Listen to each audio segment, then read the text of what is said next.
हाँ भाई, कल अपन पढ़ रहे थे जनरल प्रविष्टि और खाता बही में खतौनी। जब तक आपसे जनरल एंट्री नहीं होगी आप खाता बही में खतौनी नहीं कर सकते। यदि आपने जनरल एंट्री गलत कर दी तो आपकी लेज़र गलत होगी, और लेज़र गलत होगी तो आगे जितने भी इसमें प्रोसेसिंग है वो सब गलत हो जाएगी। इसलिए सबसे पहले जनरल एंट्री सही होना जरूरी है। मैं आपको एक क्वेश्चन बताता हूँ पूरा कंप्लीट, जिसमें जनरल एंट्री करनी है अपन को, और उन्हीं जनरल एंट्रियों का लेज़र बनाना है।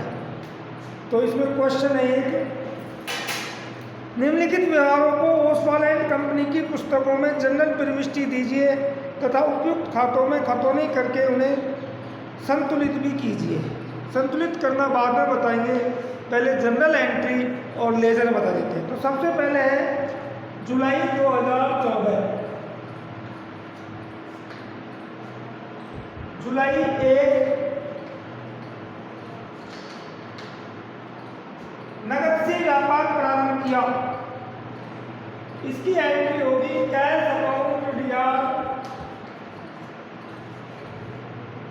To capital. अमाउंट है इसमें 1,50,000।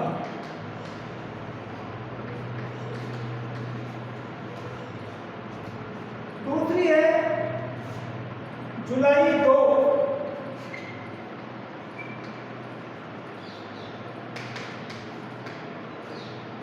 बैंक में जमा कराया। मैंने आपको बैंक संबंधी व्यवहारों की एंट्री बताई थी कि बैंक में जमा कराने पर और बैंक से निकालने पर, तो बैंक बढ़ रहा है, bank account D R to cash. कितना पैसा जमा कराया? 10,000।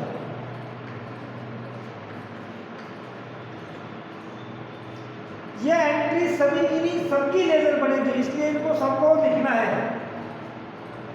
3, विवेक एंड कंपनी से माल खरीदा। जुलाई 4 को विवेक एंड कंपनी से उधार माल खरीदा। तो purchases account D R to Vivek and company account. अपन ने कितने का माल खरीदा? 8,000।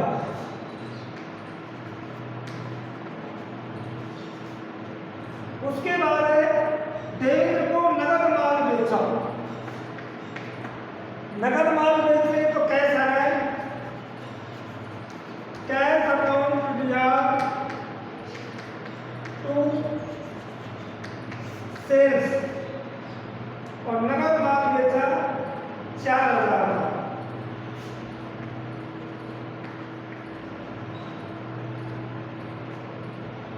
उसके बाद नगद माल क्रय किया, नगद माल खरीदा। Purchase account D R to cash,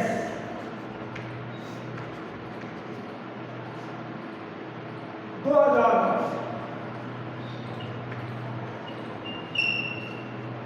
आगे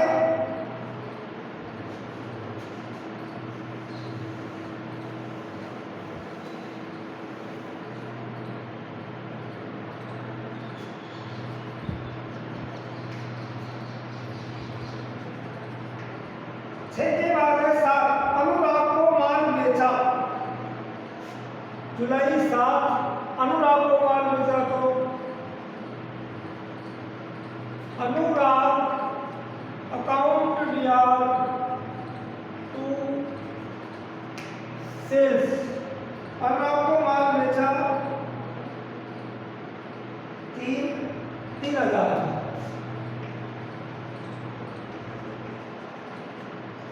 उसके बाद है 9 तारीख को केवल माल बेचा। तो केवल माल बेचा है उसमें आता है तो नगद बेचा है, cash account D R to sales, केवल नगद माल बेचा 8,000।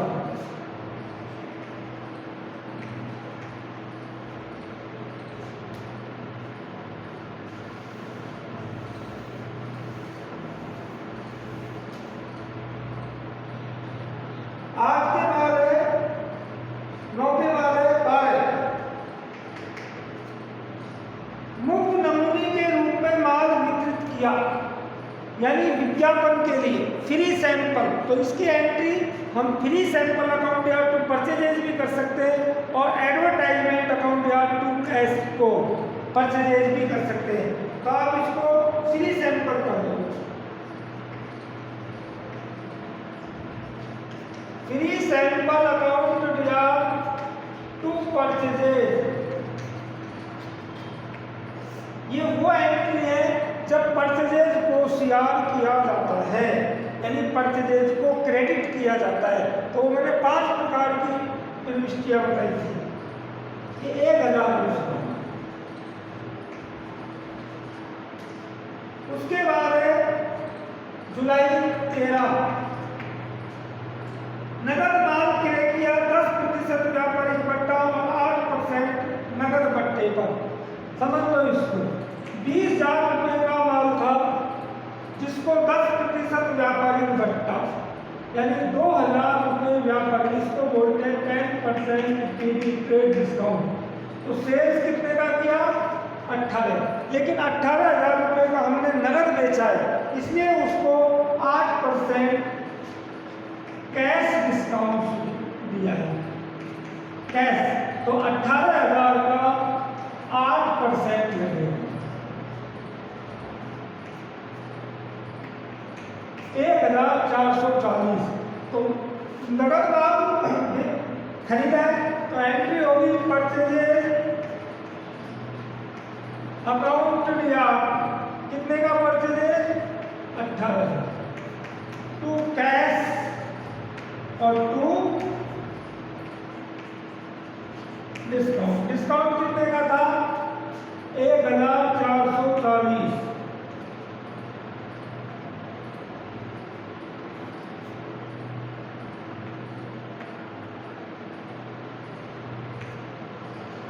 $16,560 का नगद माल होगा।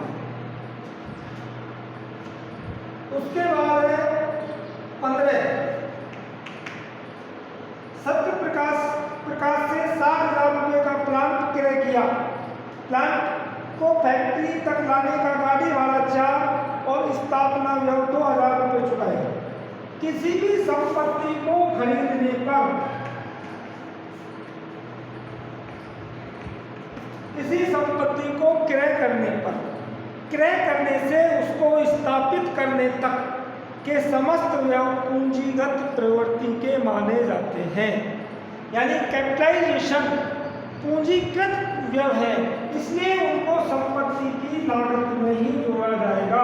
तो हमने संपत्ति कितने की खरीदी 60,000 की खरीदी, 4,000 गाड़ी भाड़ा दिया और 2,000 रुपये उसकी स्थापना पर खर्च किए। तो हमारे मशीन कितने की आई 66,000 की। तो हमको 66,000 से मतलब है, हमको स्थापना में वगैरह कुछ नहीं जोड़ना। आगे लिख रखा है वह स्थापना में सत्य प्रकाश से 60,000। अब अपन ने प्लांट को उधार खरीदा है और एक्सपेंसिव नगद दिए, तो इसकी एंट्री होगी प्लांट अकाउंट या 66,000। सत्य प्रकाश से खरीदा है उधार प्लांट, तो Satya Prakash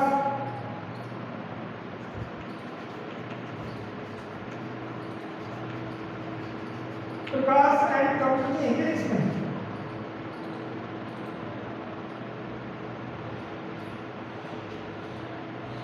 Satya Prakash account to cash 60,000 का उधार, 6,000 रुपये खर्चे पे नगद। इसके बाद है 16 तारीख,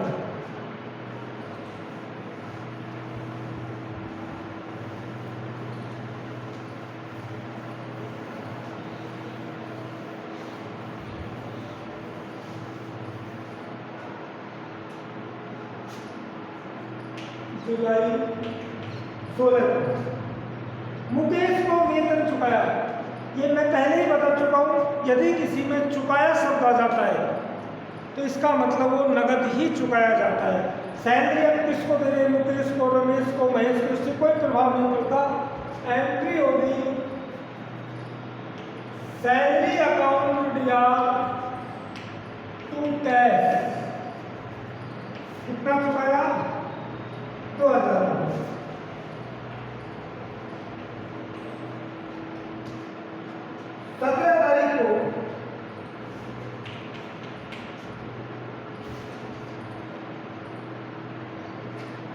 17 तारीख को फिर बाबू 50,000 रुपये का ऋण दिया, यानी हमने ऋण दिया है, तो प्रभाव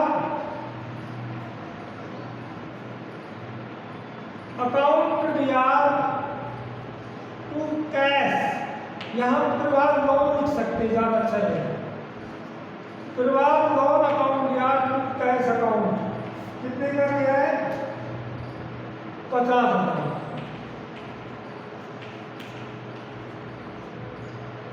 17 के बाद है 18। अनुराग से नगद प्राप्त किया, कैश अकाउंट ब्याज टू अनुराग,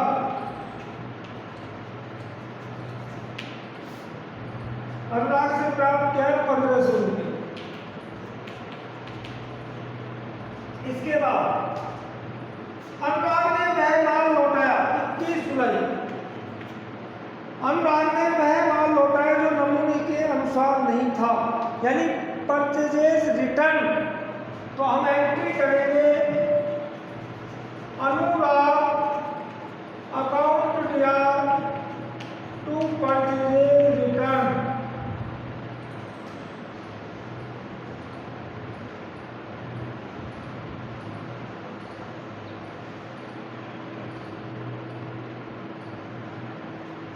सॉरी, ये अनुराग ने माल लौटाया, अनुराग को माल नहीं लौटाया। अनुराग तो सेल्स रिटर्न आएगा, सेल्स रिटर्न अकाउंट ब्याज टू अनुराग अकाउंट 500 रुपये का अनुराग ने लौटा दिया। अपन ने अनुराग को माल बेचा था 3000, 1500 लगा देंगे, 500 का अब 1000 रुपये, उसका बाद में हिसाब करेंगे। जुलाई 22 प्रवास से ब्याज प्राप्त किया, कैश अकाउंट ब्याज टू इंटरेस्ट और प्रभाव लोन।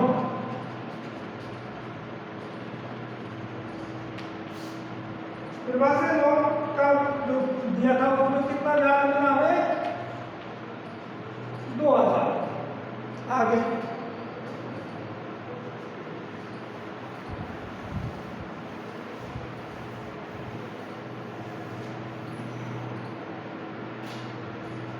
विवेक एंड कंपनी को पूर्ण भुगतान में नकद चुकाई, वो जुलाई 25 विवेक को चुकाए। विवेक से हमने कितने का माल खरीदा था? 8,000 रुपये का माल खरीदा और उसको चुकाए कितने? 7,000, यानी 1,000 का पट्टा। तो विवेक एंड कंपनी अकाउंट ब्याज टू कैश और टू डिस्काउंट, उसके 3,000 थे विवेक को देने थे, इनमें से हमने 8 7 दे दिए और 1,000 का है। इसके बाद है जुलाई 27 अनुराग से पूर्ण भुगतान में नगद प्राप्त हुए। ये अच्छा है, इसमें देखो अनुराग को अपन ने 3,000 रुपये का माल बेचा, उसमें से उसने 1500 चुका दिए, कितने बचे? 1500। 500 का माल लौटा दिया, बचा कितना? 1,000। 1,000 में से 800 दे रहा है, 200 रुपये क्या हुआ? डिस्काउंट पट्टा हुआ। तो अनुराग से प्राप्त हुआ है, तो कैश अकाउंट दिया, डिस्काउंट अकाउंट दिया टू अनुराग 800, 200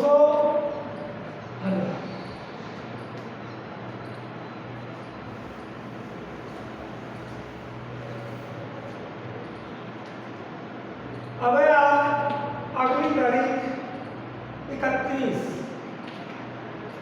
सत्य प्रकाश को पूर्ण भुगतान में नकद चुकाए। सत्य प्रकाश से अपन ने कितने का माल खरीदा था? 60,000 रुपये का, और उसको कितने चुकाए? 48,000 रुपये। तो इसका मतलब डिस्काउंट 12,000 हुआ और एंट्री हो गई सत्य प्रकाश।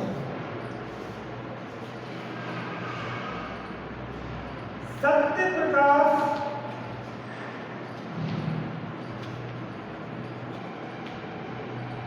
अकाउंट दिया टू कैश और टू डिस्काउंट।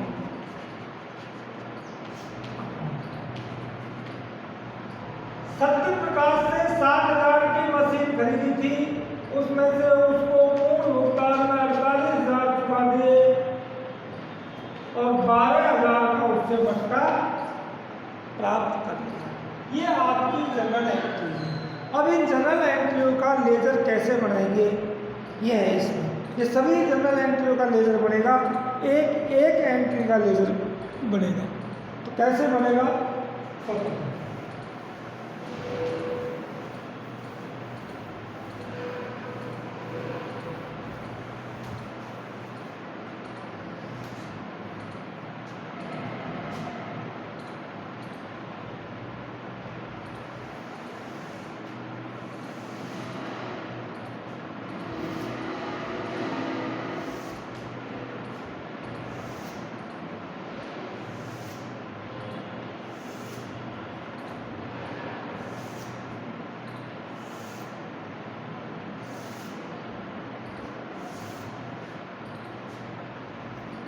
डेबिट और क्रेडिट,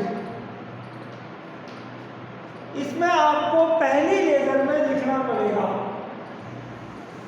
पहली जो लेजर बनाओगे उसमें आपको इसकी डिटेल लिखनी पड़ेगी।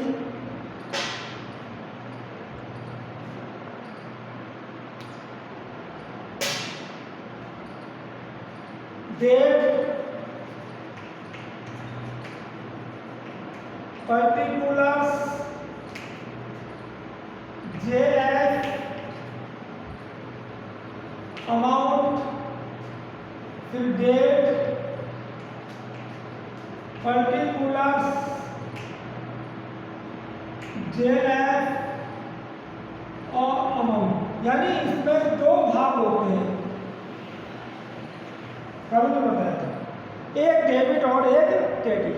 तो सबसे पहले जो खाता खुलेगा वो प्रथम एंट्री का प्रथम यानी डेबिट जो है, जैसे शुरू की एंट्री थी कैश अकाउंट या टू कैपिटल, तो यहाँ कैश का अकाउंट खुलेगा।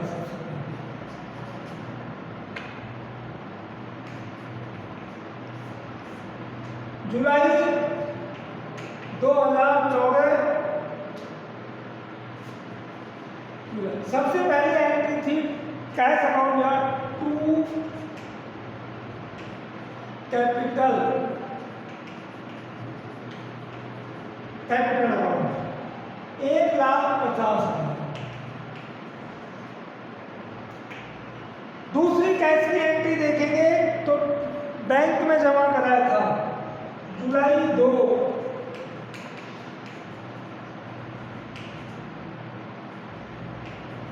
बाई बैंक,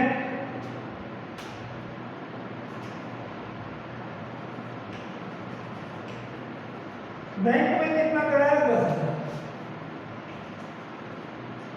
तीसरी एंट्री में कैश नहीं था, चौथी में था कैश अकाउंट या टू सेल्स, जुलाई 5, टू सेल्स। सेल्स कितने का था? नगद 4,000 रुपये। उसके बाद है जुलाई 6 को परचेजेस अकाउंट या टू कैश, तो बाई परचेजेस,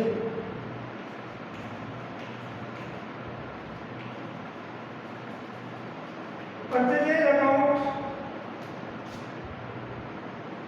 परचेजेस है हमारा 2,000। इसके बाद कैश का आता है 9 तारीख को टू सेल्स,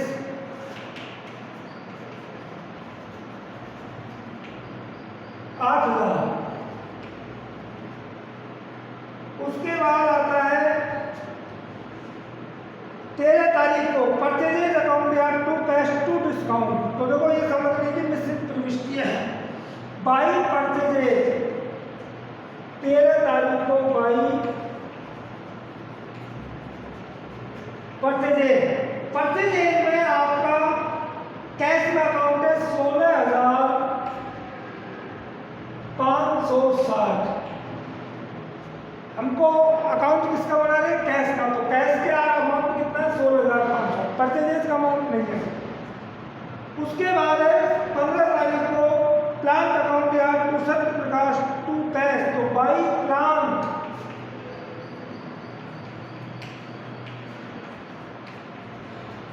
प्लांट अकाउंट, और प्लांट अकाउंट आपका है उसमें कैश है मात्र 6,000 रुपये।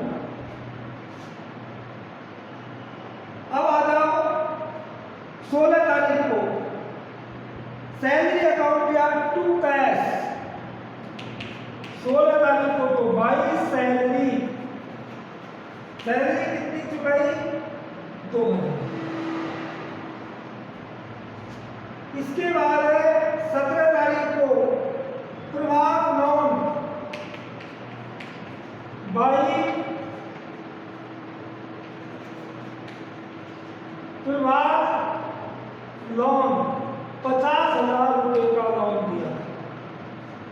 उसके बाद है 18 तारीख को कैश अकाउंट या टू अनुराग, तो to Anurag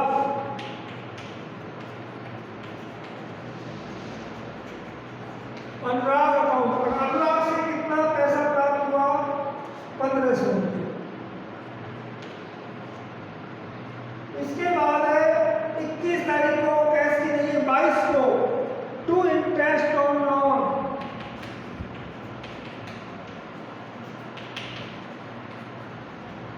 interest on loan है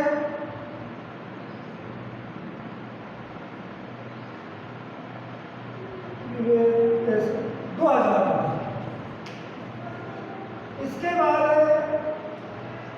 25 तारीख को विवेक एंड कंपनी अकाउंट या टू कैश टू डिस्काउंट, तो हमको कैश का बन रहा है तो बाई विवेक तारीख 25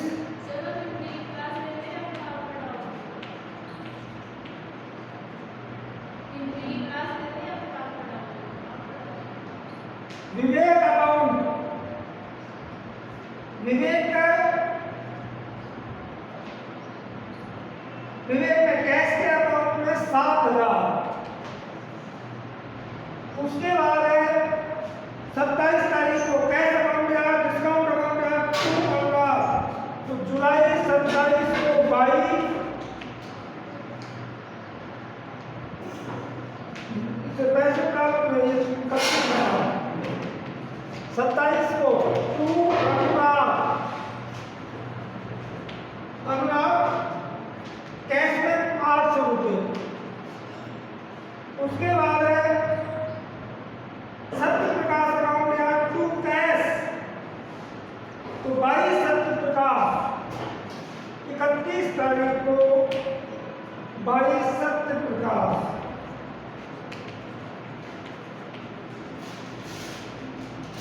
सत्य प्रकाश को हमने लिए 48,000 रुपये। ये जितनी भी कैश की एंट्री है वो सब हो गई, जितनी भी कैश की एंट्री थी वो सब हो चुकी है। अब ये कैश की एंट्री होने के बाद दूसरा खाता कैपिटल का आएगा। कैपिटल का कैसे आएगा? अब आपको ये ऊपर वाला पूरा टोटलिंग नहीं लिखना पड़ेगा, और ये कैसे करेंगे इसको, यहाँ केवल डेबिट, यहाँ क्रेडिट, और यहाँ हो जाएगा कैपिटल अकाउंट। कैपिटल अकाउंट की एक ही एंट्री है और वो है 2014 जुलाई 1 बाई कैश, कितने का? 1,50,000, केवल एक एंट्री इसमें। इसके बाद तीसरी एंट्री है, जैसे क्या उतरेंगे हम बैंक की एक, तो बैंक की एंट्री यहाँ आ जाएगी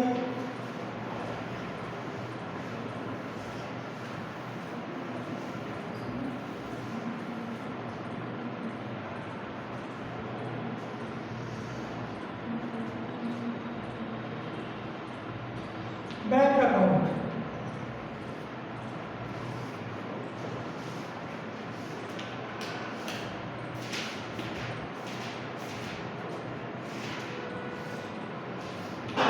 बैंक की एक एंट्री है टू कैश जुलाई 2 टू कैश, कितना?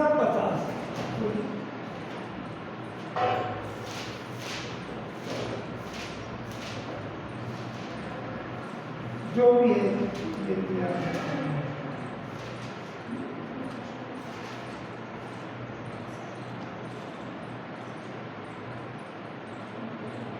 हाँ, इसमें दूसरी एंट्री थी कैश बैंक की, तो कैश 10,000 रुपये की।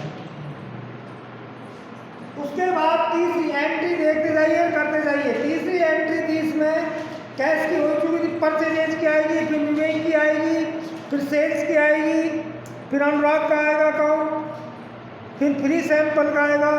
इस तरह आते जाएंगे। कर लेना, अगला चैप्टर कल से चालू करूँगा।